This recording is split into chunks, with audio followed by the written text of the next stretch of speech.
Happy New Year, welcome back to my channel.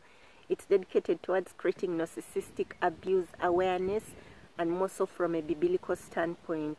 I'll also be looking at other general life issues, and today's terminology I'll be looking at is narcissistic supply. Narcissistic supply is simply the energy the narcissist extracts from you or other innate objects like, say, cars, expensive cars, houses, designer clothes, you name it. They'll want to identify themselves with a particular club, things of that nature. This concept was first brought to light by a psychoanalyst, Otto Fenihill, in 1938.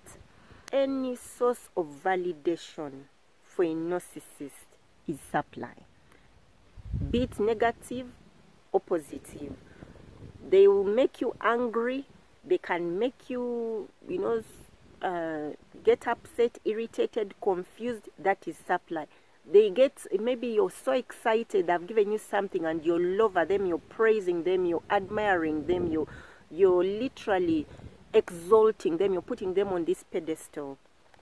That is supply. In their childhood, their attachment to their primary caregiver or their mother was poor. So what happened was that during that process, the narcissist discarded the vulnerable emotions like love, happiness, joy, encased and discarded them somewhere in the brain, never to be retrieved. So what they decided to do was to create this idealized image of a caretaker, and in so doing, they now would mirror themselves with this caretaker, and they took on this persona. The only emotions that were left: hate, anger, rage, envy, jealousy. That's why you'll notice that they easily go off the handle. They have a very fragile ego. They are arrested developmentally at the ego stage, and that's why the primary emotions in them are negative. They can never go higher. So this false or pseudo image they created thrives on energy from outside, because that is where they got this composition of what kind of person they should be. That's why these people cannot self-regulate. They cannot introspect.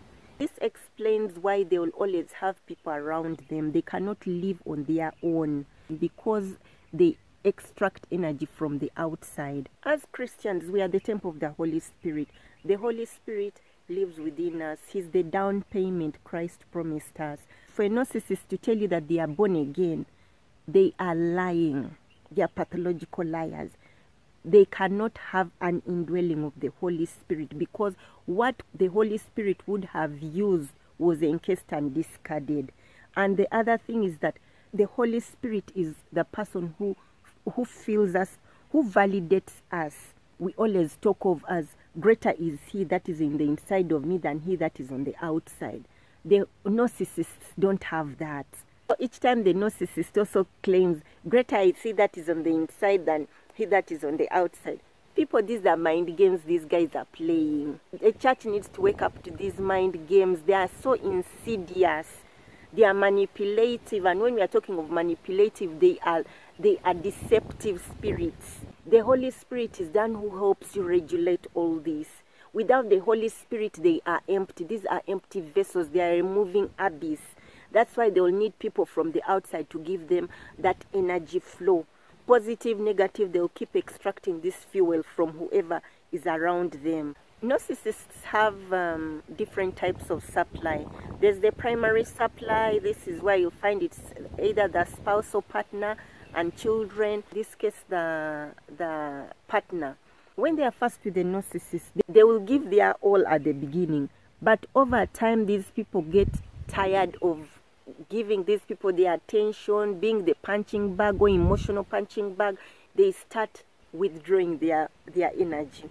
They are now preserving it also. Or if not, they have beaten the living daylights out of you that your energy is now depleted. The narcissist will abandon you and go and look for another supply. Always they tend to have someone on the side in the event the primary supply decides to go, so that they are not left hanging. Because without having narcissistic supply, the narcissist will go through what psychologists tend to call decompensation. Decompensation is where the narcissist hits rock bottom, or you'll hear he's falling or she's falling apart. And when they fall apart, they'll be depressed, they can commit suicide. It is that grave. Narcissistic supply is the air these people breathe. There's a couple, a famous couple that has been in news for such a long time, and this lady is a pastor. I want to say the man is a pastor because I know he's a wolf in sheep's clothing. This lady pastor, Teddy, she doesn't realize she grew to the point of being enlightened. Enlightenment, I'm going to show you this grid. It's where one's positive attributes are high up, that they can control their emotions so well, and the narcissist cannot extract anything. Unbeknownst to Pastor Teddy, she grew so high in that level that the estranged husband cannot go back to her, and she's fighting for the marriage, and it's like, I can never go back. He's right, he can never go back to her, because started has grown to that point of not giving supply anymore. One is a wolf in sheep's clothing, the other is a sheep. People have fought, they've prayed, they've done the fasting. People don't get this. It is all about narcissistic supply.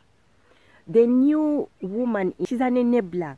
Right, this was right from the get-go. The way she would insult the old supply, you know, making fun of the businesses she started with and calling her names. She's doing the narcissist's bidding, the flying monkey. She's doing the narcissist's bidding for this estranged husband, Pastor Teddy. Many of the people were going after her, and I'm like, people, you don't get this. It is the man, the very abuse Pastor Teddy went through. This woman is also going through. Those are things the new supply won't talk about. The narcissists don't change. They change their partners. They cannot change their persona because that person benefits them. It is always love bombing, devaluation, and discard. And the worst part is that these people have enormous pressure to keep up appearances. Recently, he made a comment about how he loves this new supply, even if she was a prostitute. However, people didn't get this. He love bombed her in that statement. I love her, but he also devalued her, even if she was a prostitute. People, these are subtle jabs. These people are not godly people, but they're on the pulpit. The other thing about all this, when he was saying, I love her, it is not love. The narcissist's interpretation of love, I love you, is I can manipulate you, I can control you. Church, wake up. Let me talk about the children here. One of the greatest supply for the narcissist is their children. These people always love to have children, not because they love them, but because they can control them. Children will forego the validation of their emotions just to be attached to a person. They want children to be enmeshed to them. Everyone is an object. We are objectified when we are around narcissists.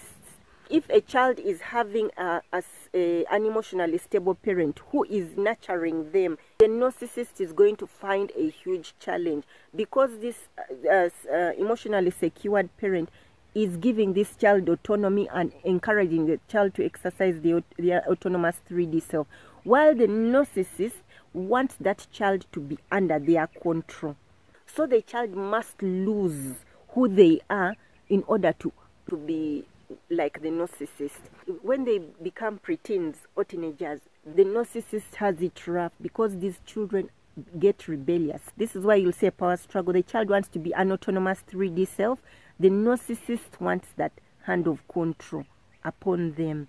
It can be quite a rough patch for many people. These narcissists will always pity children against each other. You'll find that there's a golden child and a black sheep of the family. Then they'll come in like they're trying to be the ones modulating everything. But they are not going to do it. They'll just give a bit of it, to just leaving enough room for the strife to continue. And it will be like, I've done everything I could, and the children just couldn't listen. No, These people are cunning. Then there's secondary supply. These are workmates, their friends. Many times these people don't know that they are pawns on the narcissist's chessboard of life. Unbeknownst to them, the narcissist always has two faces. He has the monster face in the house. Then he has the holier than thou, the knight and shining armor, or the victim in public. Always remember that they live two lives. They live a double life.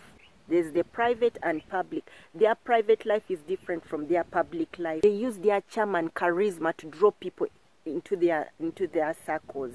If you want to know narcissists, talk to their children and their spouse. You will know the narcissist and the house help. As Christians, God has given us a spirit of self-control. The fact that these people cannot self-regulate themselves is so telling. Getting your validation from the outside means you are running after worldly things. What you should be running after is the Holy Spirit within you. Then you'll have the tertiary supply. These are people like the pump attendants, the bank tellers, strangers basically, whom you meet once in a while. Some of the ways these people extract energy, they will exploit you. They always study your vulnerabilities. They will always date people to extract energy. Let me continue giving an example of this wolf in sheep's clothing. He would make lewd comments. He would throw comments here and there such that it stirs up people's emotions. And people would get fired up. I mean, the country went wild the very first time. They love to manipulate, they'll triangulate. The old supply may still be interested, and then he will keep throwing jabs at the new supply. I don't, you know, if you don't treat me right, I can go back to my former wife because she still wants me. People get this. Narcissists cheat. You as the primary source of supply, you cannot fill an abyss. That is literally a God void. No human being can fill it. There are times when you can even thank them, and the person says, you didn't thank well. Are you thinking, how do you want me? They want you to display your admiration to them. As in, when I talk of display, someone may think, oh, but everyone maybe would love it. What you consider normal, multiply that over and over and over and over and over for you to understand a bit of what we talk about narcissistic supply. When you're around someone you suspect is a narcissist, guard your energy, put up your boundaries. Give them these monotonous, flat responses. They are not going to hang around for long. They won't. Nope. I don't like it. Yes. They hate such responses. I would have gone on and on and on about supply. It is huge, but I just wanted to introduce this subject to you such that you can understand it. Narcissists cannot self-regulate. They cannot introspect. They cannot validate themselves. They need that from the outside. That's why they are going to engage in triangulation, smear campaigns, so they can get the flying monkeys all over them to help them do the bidding. And that way, they know they're in control of people. Narcissists are demonic in nature. They are pathological liars, and you cannot change them. If you like my content, hit the like button, subscribe, and hit the notification bell such that next time I'm uploading another video, you get it on time.